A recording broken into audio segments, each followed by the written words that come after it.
nombre es Víctor Jesús Aguayo Hernández. Nosotros le vamos a exponer un tema de la materia de control digital. Nuestro equipo está conformado por Guillermo Castillejo Patrán, Osvaldo Angulo Santos y un servidor. Somos el equipo número 1. Nuestro tema va a ser sobre los métodos y criterios para sintonizar controladores PID. Bueno, tenemos los métodos de sintonización, que dice que los procedimientos de sintonización de lazo abierto utilizan un modelo de la planta que se obtiene generalmente a partir de la curva de reacción del proceso, y estos son los que podemos observar aquí. Tenemos el primer orden más tiempo muerto, polo doble más tiempo muerto, segundo orden más tiempo muerto, y pues aquí tenemos sus fórmulas de sintonización. Bueno, tenemos el primer método. Yo les voy a exponer algunos de los métodos de sintonización, y el primer método es de Rovira, Muril y Smith. Siguiendo el trabajo desarrollado por López para controladores PID que operan como reguladores, presentaron el primer método basado en los criterios integrales para el cálculo de los parámetros del controlador, que operan como servomecanismo conocido como el método de Rovira, definiendo una función de costo de la siguiente forma. Y aquí tenemos la función, donde f es una función del error y del tiempo. Se obtiene un valor que caracteriza la respuesta del sistema. Entre menor sea el valor, mejor será el desempeño del sistema de control, por lo que un desempeño óptimo se obtiene cuando sea mínimo.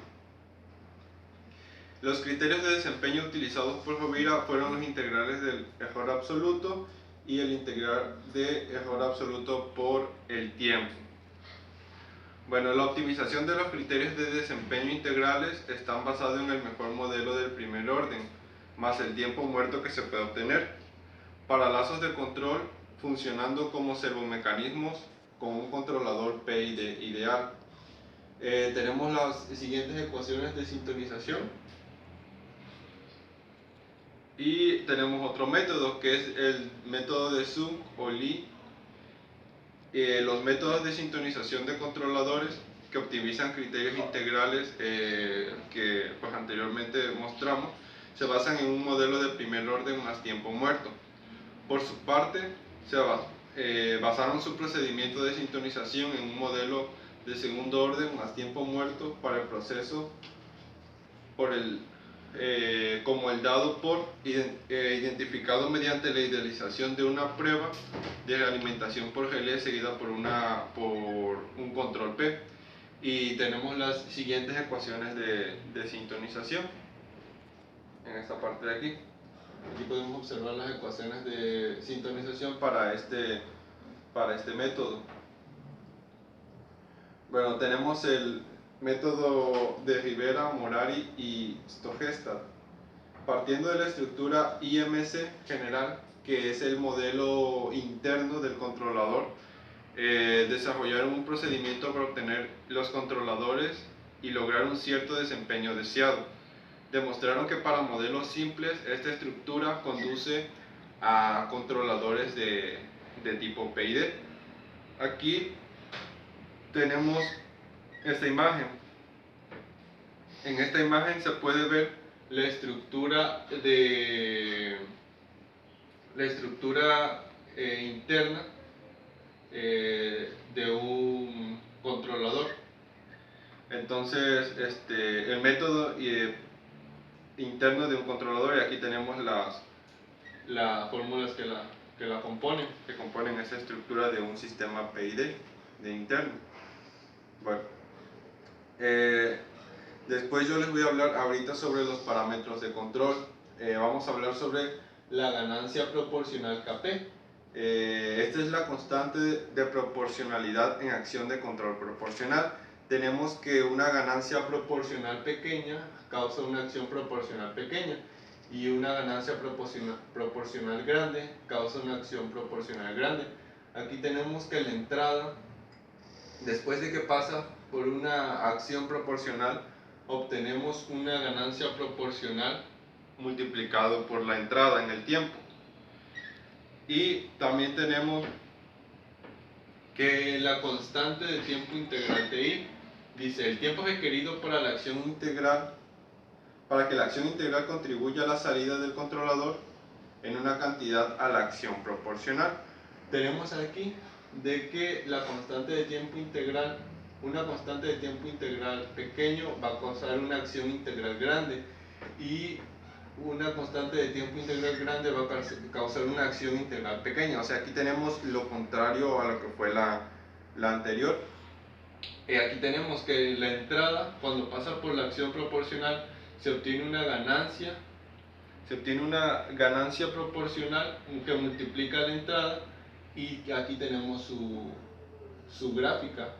Y tenemos que la entrada, cuando pasa por una acción integral, tenemos que va a dividir a la ganancia entre la constante de tiempo integral por la integral de la entrada en el tiempo, por la derivada del tiempo. Y tenemos que, comparando estas dos, nos da esta parte de aquí, que esta sería la constante de tiempo integral. Y bueno, pues eso ha sido todo de mi parte, espero que la hayan entendido. Hola, mi nombre es Guillermo Castillejo y en me toca a mí exponer la parte de acciones de control. Bueno, vamos a ir abarcando distintos tipos de acciones de control y vamos a ir hablando un poco de sus propiedades o de sus funciones y sus características. Bueno, aquí podemos ver que nos dice que esta acción de control produce una señal de control proporcional a la señal de error. Una de sus características es que es simple, es fácil de sintonizar y puede reducir pero no eliminar el error en estado estacionario. Como podemos observar, se muestra su sistema OP y una gráfica. En el siguiente ejemplo de acción nos dice que proporciona corrección para compensar las perturbaciones y mantener variable controlada en el punto de consigna. Una de sus características es que elimina errores estacionarios. Más del 90% de los lazos de control utilizan PI y puede inestabilizar al sistema si T disminuye mucho. Podemos observar aquí un sistema de control PI y unas gráficas donde nos muestra que si T es igual a infinito, podemos ver una que no tiene una acción integral, como se muestran aquí en las gráficas. Otro ejemplo nos dice que anticipa el efecto de la acción proporcional para estabilizar más rápidamente la variable controlada después de cualquier perturbación. Podemos ver en la imagen que se muestran dos gráficas, donde nos dice que el mismo valor de las acciones P e I, pero de diferentes valor de la derivada del error. Como podemos observar, tenemos mismos valores, pero gráficas distintas por el valor de la derivada del error. Perdón. Ahora vamos a hablar acerca de las reglas heurísticas de ajuste. Estas reglas las pueden ver en esta tabla. Son muy fáciles de comprender. Aquí tenemos distintos valores, tres valores para ser precisos. KP si aumenta, TI si disminuye y TD si aumenta. Dependiendo qué suceda es lo que va a pasar. Por ejemplo, nos dice si KP aumenta, la estabilidad se reduce, la velocidad aumenta, el error estacionario no es eliminado, el área de error se reduce, la perturbación de control aumenta bruscamente y la frecuencia de lazo no afecta hasta cierto punto. Esto es si KP aumenta. Ahora, si TDI disminuye, la estabilidad disminuye, la velocidad se aumenta, el error estacionario es eliminado, el área de error disminuye hasta cierto punto y la perturbación de control aumenta gradualmente y la frecuencia del lazo disminuye. Esto es en TDI si disminuye. Ahora, en TDD si aumenta, su estabilidad es aumentada, la velocidad aumenta, el error estacionario no es eliminado al igual que en KP, el área de error se reduce y la perturbación de control aumenta muy bruscamente. En frecuencia de lazo aumenta. Esto sería una tabla de las reglas heurísticas de ajustes en nuestros sistemas de control PID.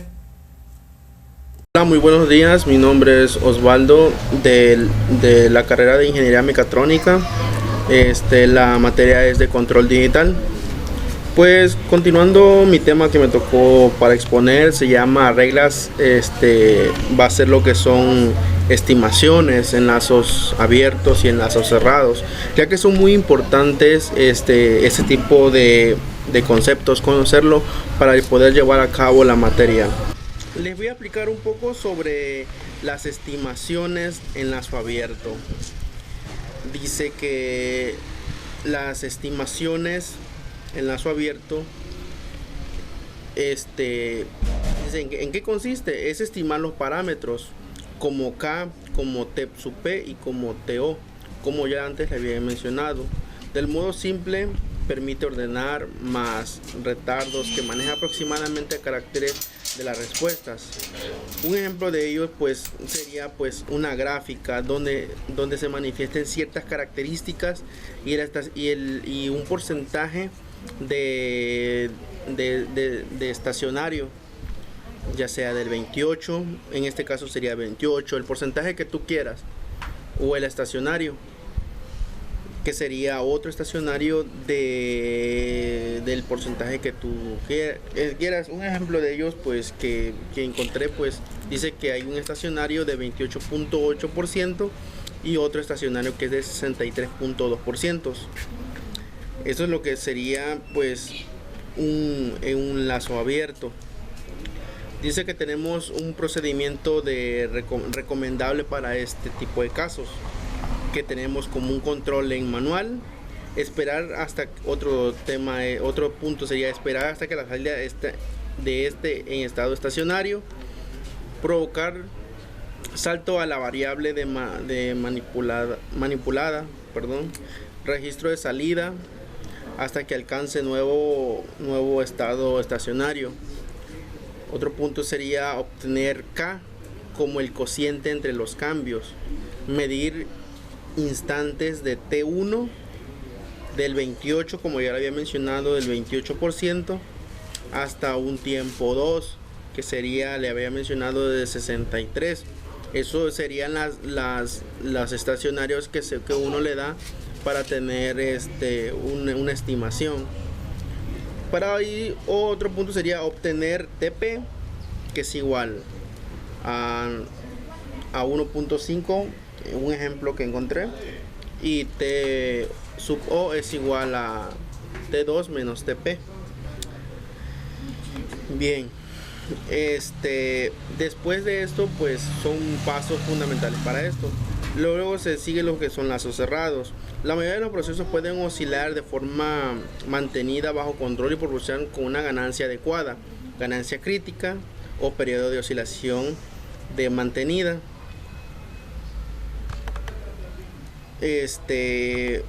Aquí un método de oscilación que hizo Ziegler-Nicholas en 1942 dice que control proporcional provoca saltos en variables consigna, aumenta o disminuye la ganancia proporcional hasta que se observa la oscilación mantenida de la variable. Anotar la ganancia proporcional como K sub C, el periodo de la oscilación y mantenida como TC. Esos son unos puntos para poder realizar esta estimación en lazo cerrado. Y muchos otros métodos como el método del relé, que es de Armstrong y Aglu, que son formas indirectas de automatizar las expresiones de oscilación mantenida. Controlador, todo, nada. Relé ideal, relé con histeresis. Y por último, el tema de estructura de control. Bien, La estructura de control permite modificar el flujo adecuado de instrucciones de un programa. Con las estructuras de control puede tener una condición, ejecutar un grupo u otras sentencias. O otro punto sería de acuerdo al valor de una variable, ejecutar un grupo u otras sentencias. Otro punto sería ejecutar un grupo, sentencias, solo cuando se cumpla una condición. Otro punto sería ejecutar un grupo de sentencias hasta que cumpla una condición. Y otro punto que sería ejecutar cuando un grupo de sentencias un número determinado de veces. Bien, todas las estructuras de control tienen un único punto de entrada. Las estructuras de control se pueden clasificar secuenciales, iterativas y de control avanzado. Esta es una de las cosas que permite el programa. Se refiere por principios de programación estructura. Los lenguajes de programación modernos tienen estructuras de control similares. Básicamente lo que varía entre las estructuras de control de los diferentes lenguajes de sintaxis. Cada lenguaje tiene una sintaxis proporcional para expresar estructuras. Y bueno, esto sería pues el tema que me tocó. Espero sea entendible, ya que es un tema pues muy importante, lo que es no nada más en la materia de control digital, simplemente también en la materia de control, en la materia de hidráulica, que son conocer lo que son sus composiciones, las entradas o una derivada y ciertas cosas. Bien, eso fue todo. Gracias.